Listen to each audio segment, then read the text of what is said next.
I have heard how Christians long. Today we have the thought of today, or the thought of the week. And what I want to talk about a little bit today is about time for meditation. Our text for today would be read in Psalms 1. And it goes like this. Blessed is the man that walketh not in the counsel of the ungodly, nor standeth in the way of sinners, nor sitteth in the seat of the scornful. But his delight is in the law of the Lord, and in his law doth he meditate day and night. The importance of meditation in our Christian experience is very, very important. That is the only reason, the only way that we can go through this fight. That's the only way that we can go through with what's happening in our society today, is if we meditate on God's word. Just like when you exercise builds your immune system, and it also builds muscle and strength. When we meditate on God's word, it builds us up spiritually. So that's why it's so important, brothers and sisters, that we spend time on a personal level in our own little closets meditating on God's word. Meditation can happen in so many different aspects of our life. It can be just reading a few texts for the day, or it can just be basically focusing on the goodness of God. The devil also attacks us in certain ways where he wants to get us away from meditating on God's word.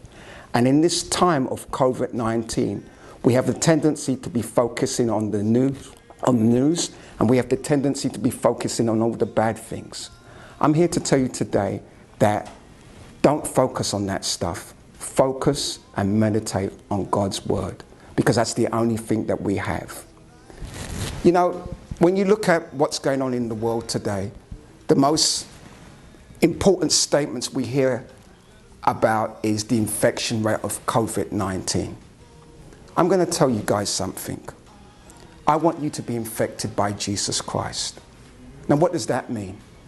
Infected by Jesus Christ is allowing him to infect you with his grace, allowing him to infect you with his spirit, allowing him to infect you with your love.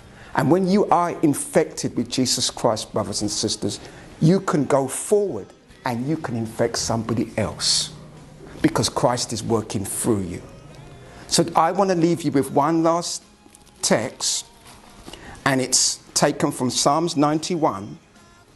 By the way, this is my favorite text. And I'm going to read just the first two verses. And it says, He that dwelleth in the secret place of the Most High shall abide under the shadow of the Almighty. I will say of the Lord, He is my refuge and my fortress. My God, in him will I trust. Those two verses are very powerful, and it's telling me that the meditation of a Christian is as important. The meditation of a Christian is where we win the battles. If we're not meditating on God's word, if we're not spending time on feasting on his word and praying with him in meditation, we're never going to win those battles. You know, I come from England, and in England they have a lot of castles. And these castles are massive. They're made out of stone. And then you go into these castles and you look inside and you see just how they're made and how they're structurally sound. But the most important thing of the castle is the drawbridge. Now, what happens with the drawbridge? It comes down and people walk on that bridge to go into the castle. And once you're in the castle, then they draw the bridge up and it closes the castle. And there is no way that anybody can get into the castle to attack you because of the drawbridge. It's the same with us when we're meditating on God's word, when we're praying on God's word. The importance is making sure that your drawbridge, which is your heart, is closed up. And once that's closed up, brothers and sisters, there's no way that the devil can penetrate. So today,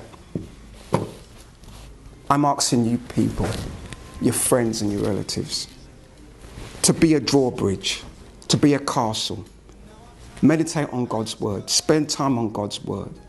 We know it's a hard time right now we're living in, but I'm here to tell you that God will never leave you and he will never forsake you. Trust in him, spend time in prayer and meditate on his word. God bless you.